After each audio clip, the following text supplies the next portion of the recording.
আসসালামু আলাইকুম, welcome back to my channel cooking and eating. নতুন আরেকটি রেসিপি নিয়ে চলে এসেছি আপনাদের মাঝে। তো আমার আজকের রেসিপি রসুন ভর্তা।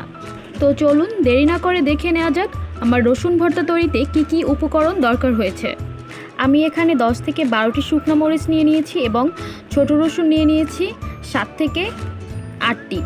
এবং আমি ছোট রসুন নিয়েছি কারণ ছোট রসুন দিয়ে ভর্তা বানালে ভর্তাটা বেশি মজার হয়। আমি এখানে মরিচগুলো চুলার হালকা আঁচে তেল ছাড়া ভেজে নেব। তো মরিচগুলো মচমচে হওয়া পর্যন্ত আমি ভাজতে থাকবো। মচমচে হয়ে গেলে আমি চুলা থেকে তুলে নেব। তো এখন মরিচগুলো ভাজা প্রায় একদমই শেষ।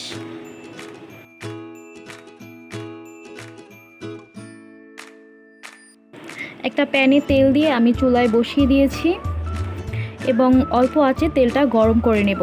গরম না হওয়া পর্যন্ত অপেক্ষা করব।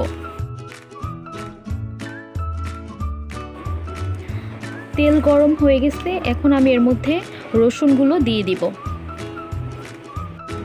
এবং চুলার মিডিয়াম আঁচে আস্তে আস্তে ভেজে নেব। হালকা ব্রাউন কালার আসা পর্যন্ত অপেক্ষা করব। এখন আমি এর মধ্যে স্বাদমতো লবণ দিয়ে দিব এবং লবণটা ভালোভাবে মিশিয়ে নেব।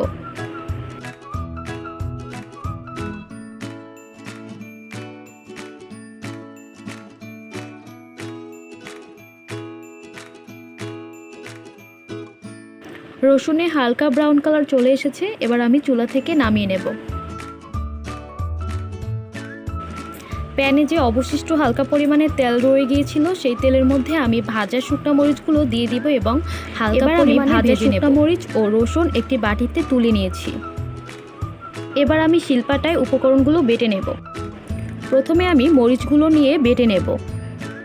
রসুন ভর্তার ক্ষেত্রে মরিচ ব্যবহারে আপনারা আপনাদের স্বাদমতো মরিচ নিয়ে নেবেন।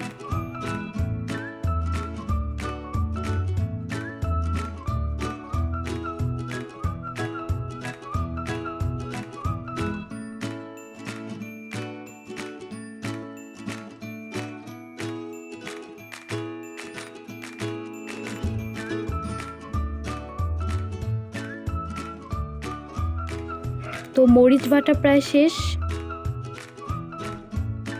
এবার আমি রসুন নিয়ে বেটে নেব।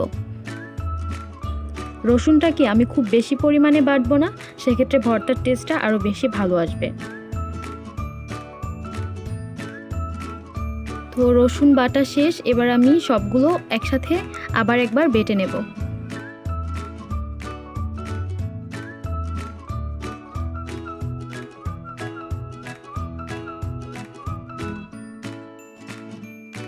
তো দেখতেই পাচ্ছেন রসুন ভর্তা হয়ে গেছে। এবার আমি ভর্তাটাকে একটা বাটিতে তুলে নেব। তো আমার ভর্তাটি খুবই টেস্ট হয়েছে। আপনারাও চাইলে বাসায় এই রেসিপিটি ট্রাই করে দেখতে পারেন, আশা করি নিরাশ হবেন না। তো আমার ভিডিওটি যদি আপনাদের ভালো লেগে থাকে অবশ্যই লাইক, কমেন্ট এবং শেয়ার করবেন এবং চ্যানেলটি সাবস্ক্রাইব করে পাশেই থাকবেন। ধন্যবাদ।